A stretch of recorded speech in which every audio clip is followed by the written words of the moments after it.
Welcome to America's Top Rebbetzins. May this class be for Rafu Shalima, for Roberta Bat Maya, and Rabbi Yaakov Ben Ahuva, and also for Sarah Solika Hadassah Bat Ruth.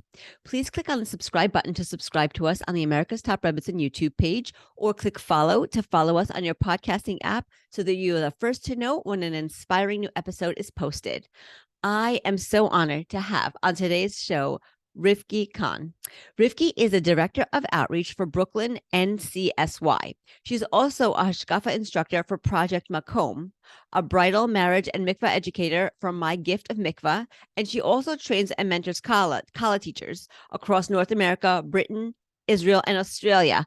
Wow. Thank you so much for being here. Please tell us more about yourself and what you do. Wow, that's a mouthful. I'm intimidated just listening to you. Vera, just first, I want to thank you so much for having me. It was a real big honor for me to be invited to speak, and I can really only aspire to be half as great as all the other Rebbetzins on the podcast. So again, thanks so much for the opportunity. Thank you so much for being here, and you are already amazing, and we are so excited to hear everything that you have to share. Thank you. I guess I'll start a little bit about myself. I wear a lot of hats. Mm-hmm. I've told you this before. I'm a teacher. I'm a teacher of teachers. I'm a community supporter. I'm a mom. I'm a wife. And when I got married, I became an accidental Rebbetzin. So here I am. But none of these roles were ever part of like my bucket list, my life plan. I became Torah observant. As I was climbing the ladder in the corporate world, I ran the data and analytics teams for Amazon, for L'Oreal. Wow. I had upwards of 30 reports. And That's amazing. I spent almost a decade in that world. And then fast forward now, I work in Cura full time. So I made a total life change in many ways, a pivot in my career. I worked 120-hour weeks when I was at Amazon, and that was the norm. And Kirov is no different, except the difference with Kirov is that it's more personally meaningful for me. In my role here at NCSY, I run social, educational, and experiential learning programs, and they're primarily targeted toward middle school and high school students, all backgrounds. So, if you think about Brooklyn, and it's funny because I'm from California, but I love Brooklyn. I do not want to leave Brooklyn. Everyone meets me and they're like, you do not sound like you're from Brooklyn. Like, why do you like it here? Everyone else wants to leave. But it's such a mecca. It's such a beautiful place. And there's so many Jews here, so much history. And in my job, I really try to cater our programming to the needs of the kids and the people in our community. Okay, so Beautiful. like what I do right now, is we run, like I said, tailored programs. We have students who've never heard of the word kosher or Shabbat or synagogue. Wow. We have traditional NCSY branch for the modern Orthodox student for boys and girls in yeshivas. And then just last year, I launched and founded 4G here in Brooklyn, which is a girls-only program targeted toward from high school girls. And that division really strives to cater to our girls at home. Our mainstream Beis Yaakov girls who are looking for community, for meaning, for purpose, for connection, and want to grow. They want to be part of something. And that came, and it was inspired by my work in Kirovim before this, which preceded my outreach work for many years. And I guess I really learned from all of my personal and work experiences in the community that everyone, regardless of their background, regardless of their knowledge level, we all have the same questions, the 5 W's, the who, what, when, where, why. Did I get all of them? Yes. And being brave enough to ask those questions is exactly where I am today. And that's why I'm a proud Baal Teshuva. That's so beautiful. And then you provide that forum, you provide that space for others to ask those questions and to dig deeper into their Judaism and to make it more personal to them and to really connect to Hashem through the forum that you provide, which I think is so, so beautiful. Thank you. So today is going to be a very special show because we are going to hear the true journey of a Baal Teshuva, and that's you. The term Baal Teshuva means master of the return. Teshuva is to return. That's what the word means. And a Baal Teshuva is someone who did not grow up Jewishly observant and later returns to observant Orthodox Judaism. And Rivkie Kahn is someone who did exactly that. the story of how she grew up in a non-observant home and the path that she took, which led her to become the extraordinary person she is today and to merit doing all of the wonderful things that she does for the Jewish community today is incredible. Rivkie, I am really, truly, honestly excited to hear your story. So I want to start from the beginning. Can you please tell us about how you grew up, what your home life was like, what your parents were like? Did you have Judaism in your life when you were younger? Like all about your childhood and growing up. Okay. Okay. Well, I'm a Cali girl through and through. As soon as I open my mouth, as soon as I shake someone's hand or I give them a hug, and they're like, "What are you doing? What are you Right. up to?" It's That's not a when New people York know I'm not thing. from Brooklyn, right? Yes. Yes. um, let's see. We traveled for swim meets and soccer tournaments on the weekends. We ate trafe at neighborhood block parties. We were just like every other family in the community that we lived in. My nuclear family members are not observant. And I didn't get bas mitzvahed until I went to Israel years later, right after Wow. college. Wow. In terms of practice, the only thing my husband, my not my husband, excuse me, my family, my nuclear family was ever really machmir on was Friday night dinners. So Really? it was Thanksgiving style, in the secular sense. All the cousins, all the extended family, lots of music, lots of laughing. All the adults had wine and beer, and Sounds fun. yeah, it was a blast. Every single Friday night, that was where we had to be. There was no getting out of it. Everyone came. And my mom put out these gorgeous candles on the table every Friday night, and they belonged to my maternal great grandmother. And the adults were super protective of these candles. The kids were not allowed to touch them, and we didn't know why. All we knew is it was a tradition, and it was like an heirloom, and it belonged to our great grandmother. Um, but other than that, we really didn't have much Judaism in our actual observance in our house. I didn't even know what Yom Kippur was or Rosh Hashanah. I had never heard of Passover until I got to college. All Wow. of these, the word kosher didn't mean anything to me. I knew Right. I was Jewish, but we were Jewish. Like we were proud to be Jewish, but it didn't mean like, oh, I'm gonna marry Jewish, or oh, I want to have a Jewish family, or oh, excuse me, or oh, I want to have more Jewish traditions. I I think partly because my if we go back in history, my grandmother um, was born at the end of the Depression in Los Angeles, and those are really tough times. Yes. She, as a late teenager, chose to leave observant Judaism. She was born into a rabbinic family, and Wow. she left Judaism. And so my uncles, my aunts, my mom were all raised with, a observant or ritualistic practice of Judaism is cult-like. It's not good. It prevents you from getting jobs, and that's really how she viewed it. So by the time you skip like two generations and you get down to me, that's how we got to where I was. Right. Yeah. Right. Wow. So, okay. So your parents didn't even grow up observant. So, okay. Wow. And I can't believe you didn't know about Passover until college. That's significant. That's so okay. So you grew up with a very minimal knowledge of Judaism and what it really meant to be Jewish. You knew you were Jewish, but you didn't have a deep meaning. You didn't have a connection. You didn't really. It was just a word. You didn't know what it really and truly meant. Yeah. So when did you start to think that maybe there was something more? Maybe there's something more than like the fun Friday nights. Like what was the catalyst in your life? What happened to you in your life to prompt you to take a closer look into Judaism and to want to learn more? Mhm. Um, huh. That's a hard question.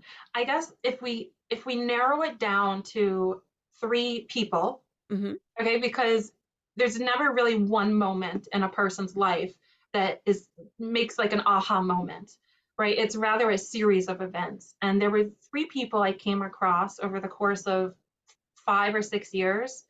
So this was my college all the way through like right after college. Okay. And these people were really the catalyst for me to start considering the value of my heritage, what that meant. Um, so the first person was Karen Padowich Snyder. She lives in Chicago now. And she was also from California. And she kept inviting me and the other Jewish girls. And we were all totally secular except for her. She was straight off the boat from Neve, like the high necklines, all the way down almost to her knuckles. And she was great. And we were competitive. We were in the business program together. We partnered quite a bit on projects. And, you know, I didn't really think of myself as so Jewish at the time because I'm like, well, you're Jewish, I'm Jewish, that's great, but like, you look like, whatever, like Amish, and I'm just doing my thing, And I guess she must have known, because the way she befriended me, um, I really admire her tenacity and her convictions.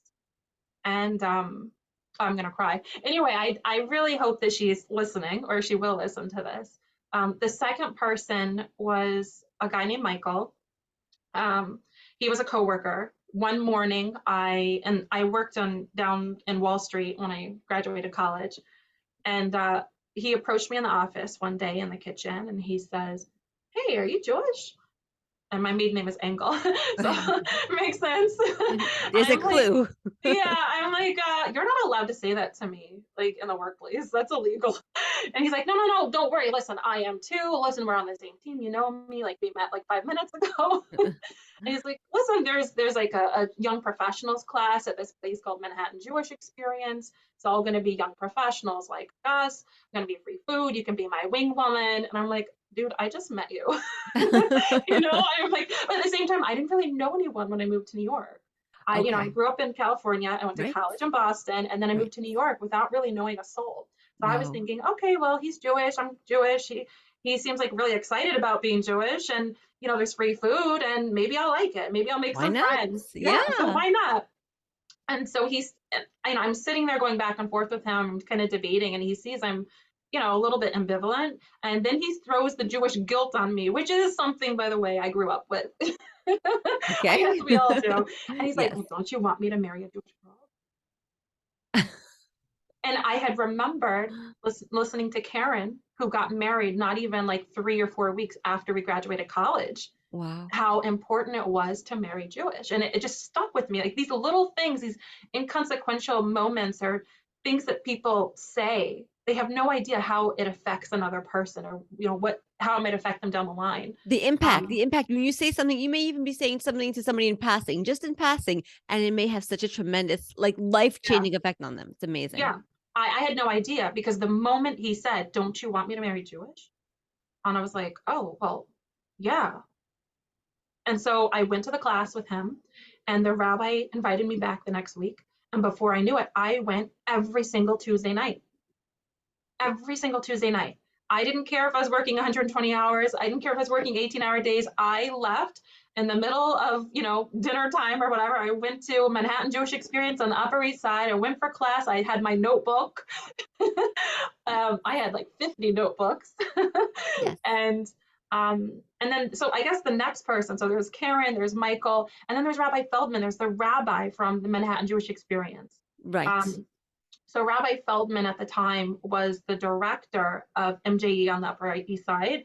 And for me, it was really the first, I guess, rabbi type person that I had really connected with. He really encouraged me to be intellectually curious and intentional about my Judaism. He never pushed me. He never gave me ultimatums. He never said, do this or else. He was motivating and inspiring to a person like me who actually happens to be a right brain person because I'm a mathematician. That's what I Okay. did when I was in the corporate world. Yes. So he just, everything made sense to me. He seemed very authentic. Well, he is authentic. Yes. Yes. He himself is a Bolshuva. So I I found that everything he was saying just made sense to me. And at one point, I actually just forgot. I forgot about this until just now. At one point, he invited me to take a seminar with his wife, Rebbetzins Shifra, and I met with her every week on an off day, not on Tuesday. So I added another day of Torah class. And Beautiful. yeah, I met with her once a week with a small group of young professionals around their table. And we met in their building and we learned what prayer offers us. And we even wrote our own prayers. And this was like a totally foreign concept for me. And Yeah. I'm thinking, well, like, where do I start? And it was so hard for me to come up with a prayer because it was such a foreign concept. Right. Yeah. Yes. So It's so beautiful. This is such a beautiful intention because it makes you think more deeply about what prayer really is. If you're going to write your own prayer, you have to think about what is prayer? What am I trying to say? Where does my heart and soul want to go with this? And I love that you're talking about MJE because it's a very, very important organization located in New York City. I happen to know a lot about it. So Rabbi Feldman was from the MJE East Side. And if you happen to be on the West Side, it's Rabbi Mark Wiles with MJE on the West Yeah. Side. And they run beautiful, beautiful classes of all different types, all different areas in Judaism. So I'm mentioning this just in case anybody listening to this wants to check it out. It's called MJE, Manhattan Jewish Experience. If anybody wants to Google it, it is wonderful. So I'm so excited to hear you talking about it because they have services on Friday nights, they have services on Saturday, they have classes throughout the week, as you were mentioning, for young professionals and even for older singles. I want to say it's for singles, for couples. It's a really wonderful organization. So go Yeah. ahead. No, actually, I'm tearing. I'm very emotional all the time. People can tell you that I'm like very emotional. I'm always crying. But Rabbi Feldman and his wife actually escorted me down the aisle when I got married, and they stood under the Beautiful. chuppah with me and my parents, and it was a very magical moment for me, and I imagine for them, because I don't even know if they were looking at me as like, oh, she's gonna be from, oh, she's gonna be like a Rebbetzin, or oh, she's gonna be this. Like they probably were just like, I just want her to like learn about kosher or learn like what being Jewish means. And then the next thing you know, years down the line, here I am. And it's really is so it's such a testament to them. And I have so much hakaras hatov, to all the patience and all the guidance that they gave me. It's really beautiful. Thank you for mentioning that because that is beautiful. Like they really go out of their way to help people. Like the fact that they walked you down on your wedding, like that's such an Yeah, intimate, such a personal occasion. So I'm so glad that they were able yeah, to be there for you also in that capacity. yeah. Me too. And then you said there was a third person, right? And well, wait, you said Karen and then Michael from work. Okay, and Rabbi Feldman was the third person. Yeah, Okay, I yeah. just want to make sure that we had everybody covered. Okay, I didn't want to shortchange anybody. So now that you knew more about Judaism and you were keeping some of the mitzvot, right? Like were you Shomer Shabbos at this point, or when did you start beginning to keep Shabbos and to keep kosher and that kind of thing? Yeah, it because my journey was so slow. I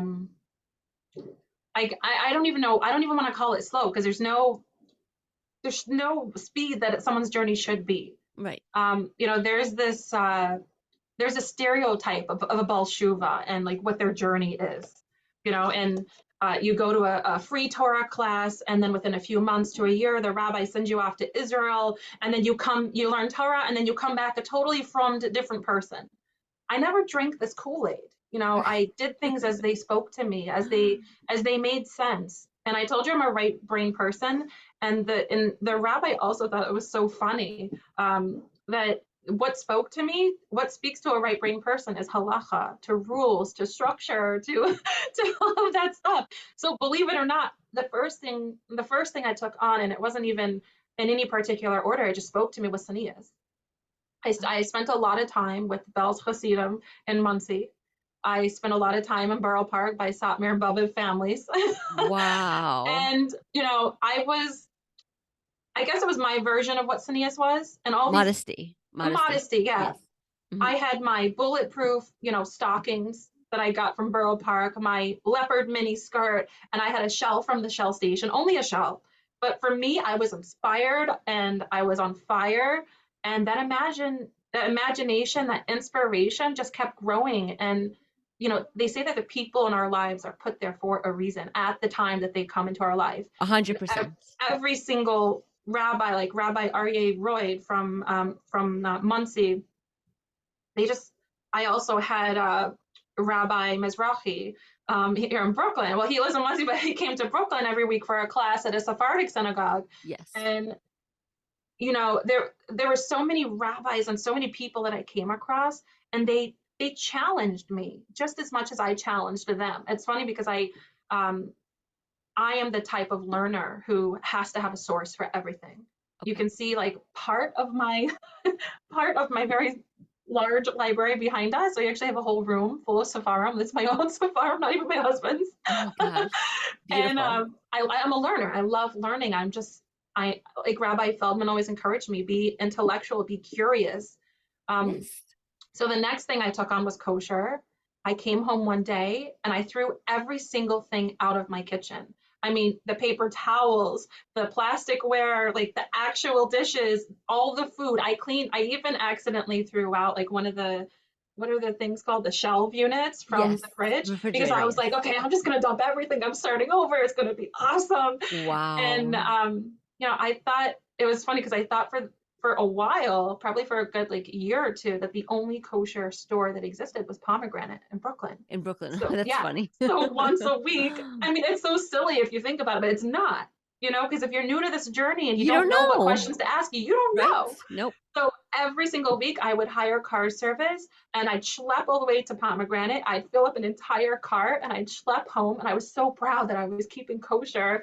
Um, and then I guess the very last thing I took on was Shabbos. Shabbos was hard for me because with my family, my mom was going through some health issues at the time, and I didn't want to leave her in a panic, and God forbid something were to happen. Right.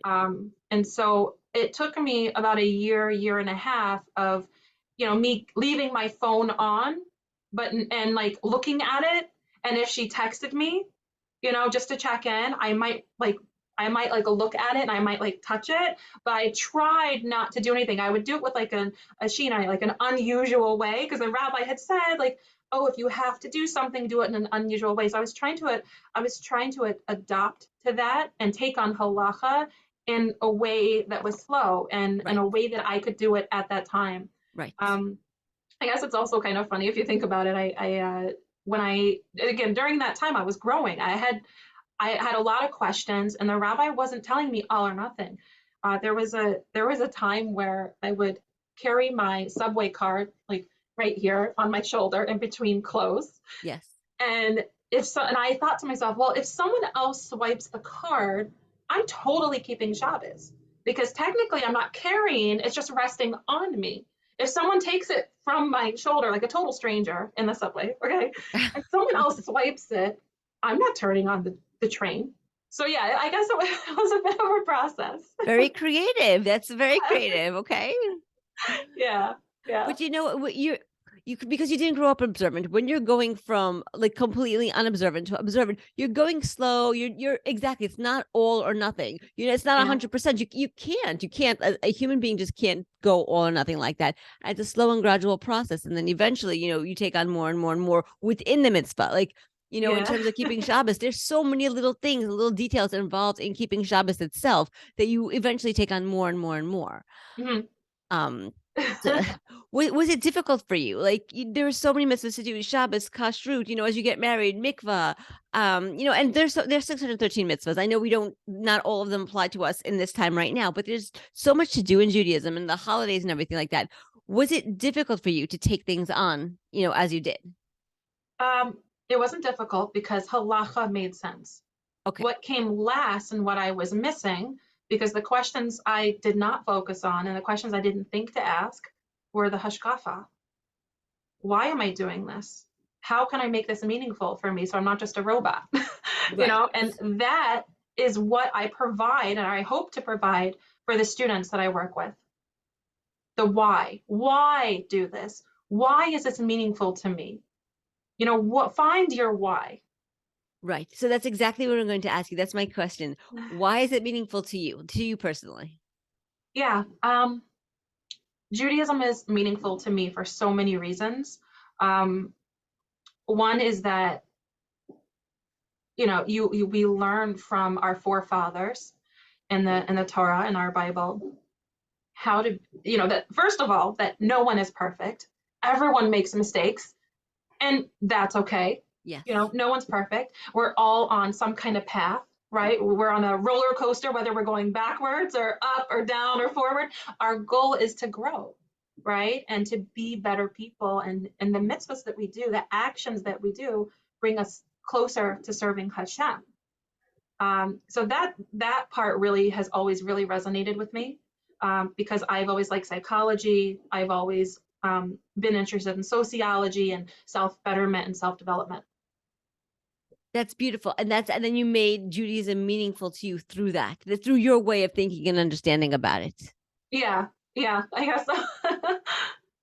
Right, that's beautiful because people come at it, people come at it from so many different angles, and Yeah, there are so many approaches to it, and what's meaningful to one person may not be meaningful to the other, and it's so personal. Like that's what I want to emphasize. That it's so personal. Just because somebody approaches Judaism one way doesn't mean that you have to do it, the exact same way. And that's also the beauty of the religion, because we all have our own personal connection to God, and it's our own personal connection. It's our own personal intimate relationship with him and the way that we connect to him. So I just think that's so beautiful.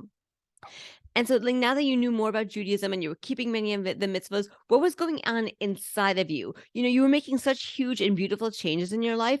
How did you feel about what was actually happening in your life and the direction in which your life was going? Because it really was different than it had gone before. And it sounds like it was different than your family members also. totally different.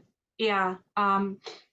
My most people in my family either everyone went to college, went to a top college, college and graduate school. That was like the path that I was expected to go down because that's what everyone did, right? Right, right, Um, Everyone either owned their own company, worked in corporate America in a senior position of some sort, and so I was actually doing that. I was living right, that. right, I It was a weird dichotomy. I think that I was feeling empowered. I was on top of the world.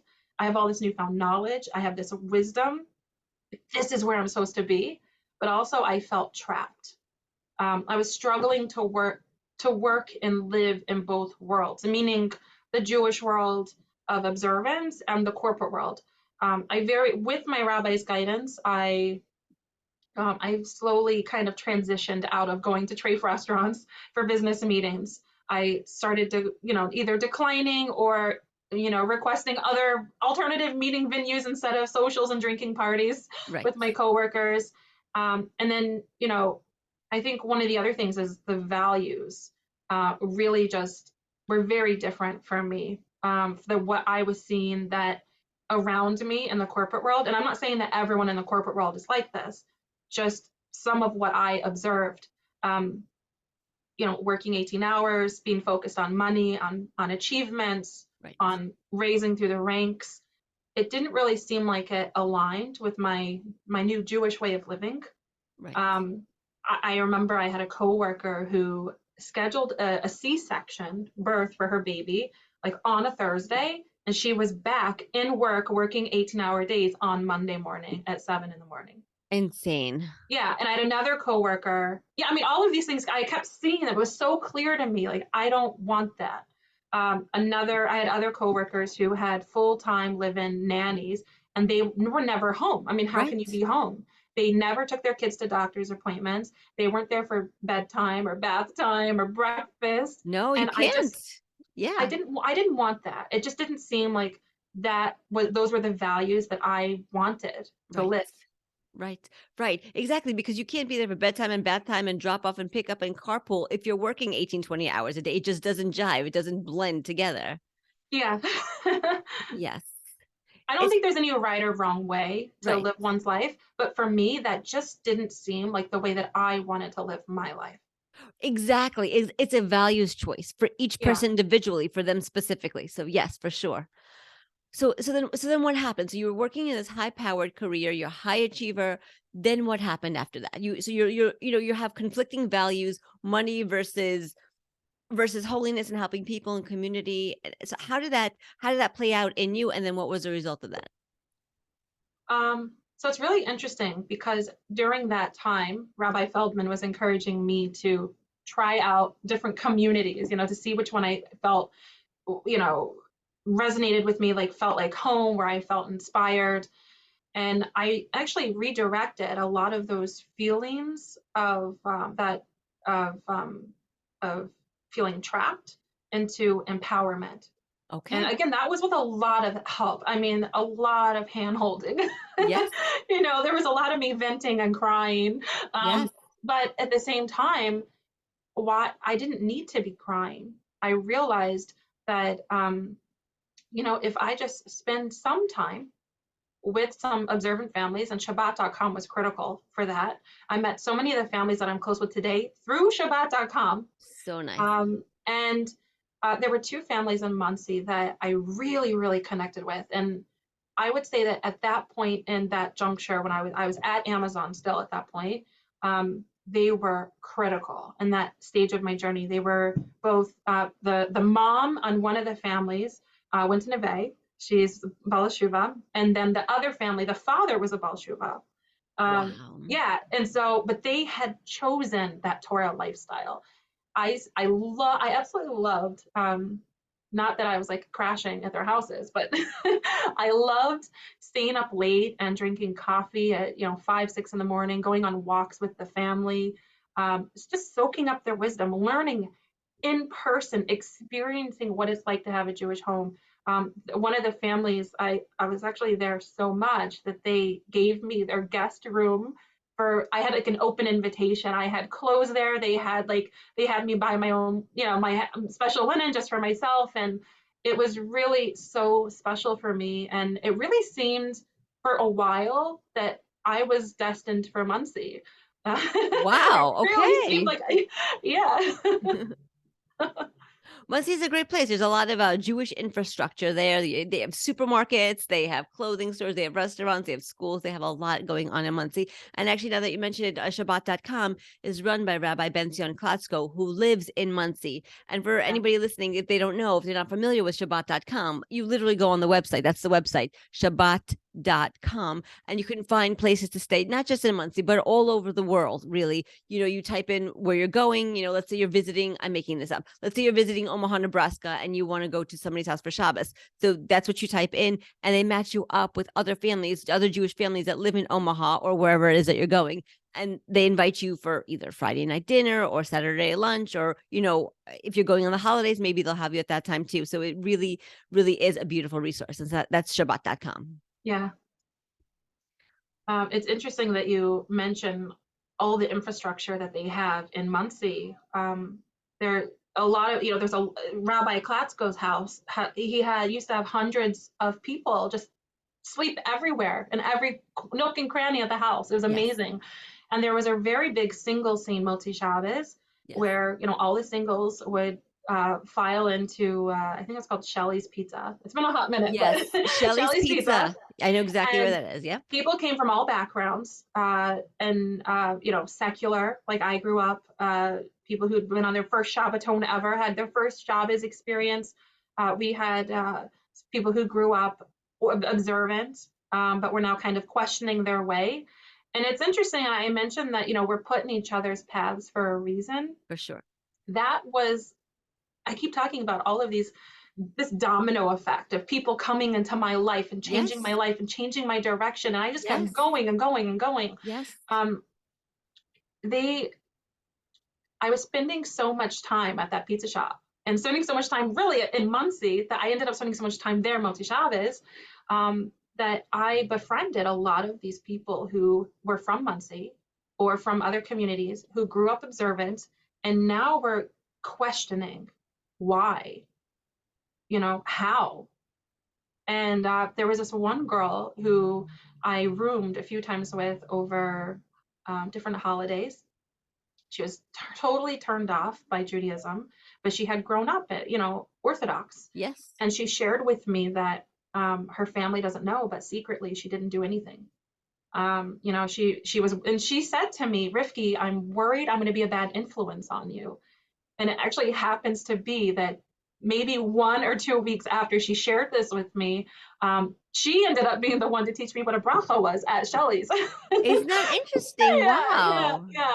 And I keep telling you that I'm such a learner. And I was at this point again, I'm just going. I'm just on this path of growth Right. and Yeah. inspiration. And I was on such a high that in my spare time, I wanted to wax poetic. I wanted to share, at Shabbos tables by Oneg's, Kadeshim, by the pizza shop, everywhere I went. And so I started doing that, and people were interested in what I had to say. I don't even know why, because I don't think I'm inspiring, and I don't think anything I have to say is inspiring, but I do like to share my insights that I come up with. And that's And beautiful. That in itself is so like, it's so worthy. It's such a golden nugget there. yeah, thank you. Yes. Basically, that pizza shop turned into me, I guess, waxing poetic, turned into people bringing their friends, Yeah. bringing their friends. Next thing I knew, people were asking me a bal shuva, a fresh bal shuva at that point, okay, to give hashkafa lectures, to run inspirational programs, Shabbos programs for that Wow. group of people who grew up Orthodox but were questioning. The And irony of the situation. right, a Baal Shuva who grew up with no Jewish education. So, and that, to be honest, if we take a step back and people ask me, well, how did you get recruited to NCSY? It all started there. It Right. all started, that was the beginning of me working in Kira. This That makes set a sense. chain of events that led me to see very clearly that I wanted to fill that void in the community. There was a call and I was going to answer it. Right. Right. And so, okay, so and as you're answering the call, as you're about tshuva now, you're doing what's meaningful to you. You're living this life that that you want to live. You with your Jewish values and your mitzvot that you're keeping. How how do the people around you, react to that? Your friends, your family, just people who knew you.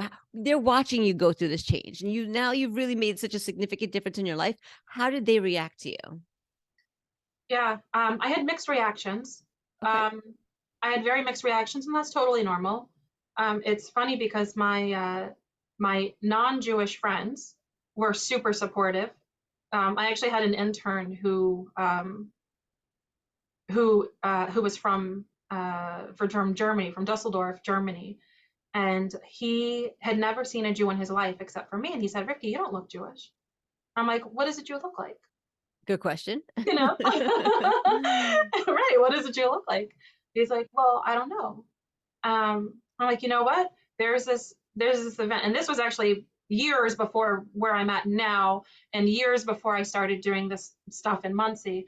I said to him, you know what? There's actually the singles event in the city. Why don't you come with me? Like he was with his girlfriend, so I wasn't trying to set him up or anything, but and he wasn't Jewish, but I said, you know what? Why don't you come with me and my friends? There's an event called Halloween, you know, Yes. and I brought him there with me.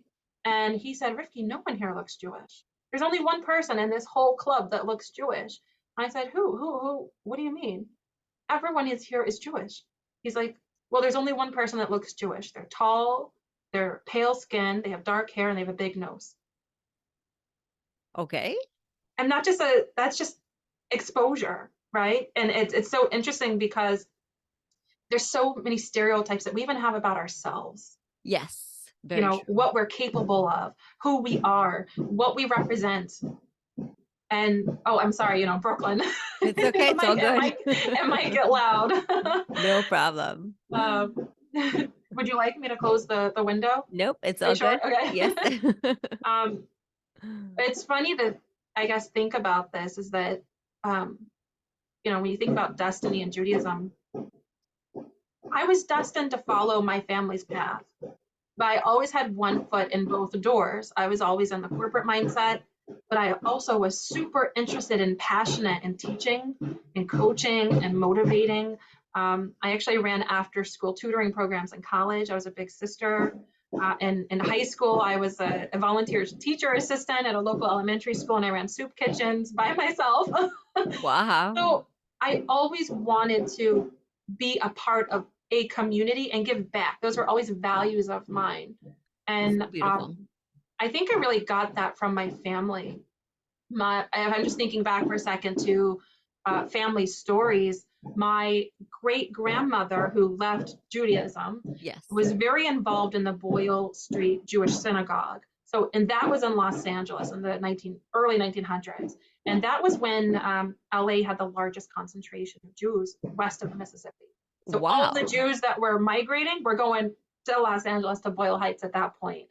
And in my great grandmother's, a lot of stories about this, that she ran a food pantry from their house, similar Amazing. to Masbia today. And she was very involved in the Bikur Kolam Society. She even helped secure a building there locally for Jewish patients. And then that building today is now Cedars-Sinai Hospital in Los Angeles. That's So I guess amazing. that drive for being Wow. involved in the community and giving back, it just runs in my blood. Yes, for sure. It must. It must. It must. And now I'm going to ask you, like, the last question was a very important one.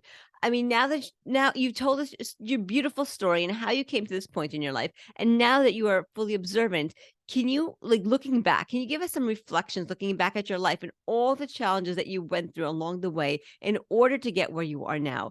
And my question to you is, it's a good one. Do you feel like your journey was worth it? You went through so much. Now that you're here, and of course, you're going to continue to grow 100%. But from the point that you are now, do you feel like your journey was worth it? And why or why not?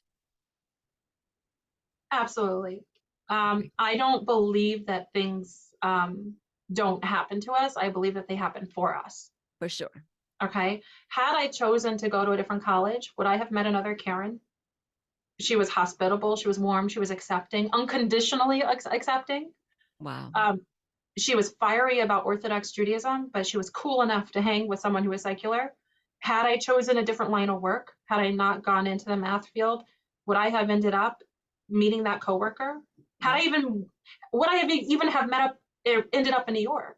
Because initially I went to college in Boston. Most of my friends ended up in Chicago or Right. London Yep. or Los Angeles. Yes. Would I have met that coworker who brought me to Rabbi Feldman's class? Right. Would I even have thought twice about going to a Torah class? We don't know. But destiny proves this is why I am here today, because of these events. You know, it's a domino effect. I guess my these passions for learning, for growth, for sharing have really become my life's mission. And luckily for me, I'm paid. It's a paid Right. job now. And I'm so blessed that I have this honor for working for organizations that really embody the same values that I hold dear. It's so beautiful to see that, because you really do. You're living who you are. I feel like your job, I feel like your life is very authentic to who you are. As they say, you're living in alignment. Like, that's a new term right now. You're living in alignment with your values, with your goals, with who you are. And it's so beautiful, because not only are you're benefiting yourself, you know, when you live with the values that you believe in, you're benefiting yourself and you're happy and you're fulfilled, but you're also helping other people on their journey and on their path and find meaning in their lives, which is so, so special. And each of them had their own journey that you impacted them, you know, and if they were interviewed, they were talked about you to tell about how much you impacted them on their journey and in their story. And I just think that's so beautiful and so special. And I really wanted to recognize that about you, that yeah, your journey is so beautiful. And I want to thank you so much for sharing with us. So thank you. Thank you so much, Rivkie, for joining us on America's Top Rebbetzins. It was so much fun to have you here with us. And may the tremendous learning that we did today be for Refuah Shalema, for Berta Bat Maya, Rabbi Yaakov Ben Ahuva, Sarah Salika Hadassah Bat Ruth. And thank you so much again for joining us. Thank you so much, Vera.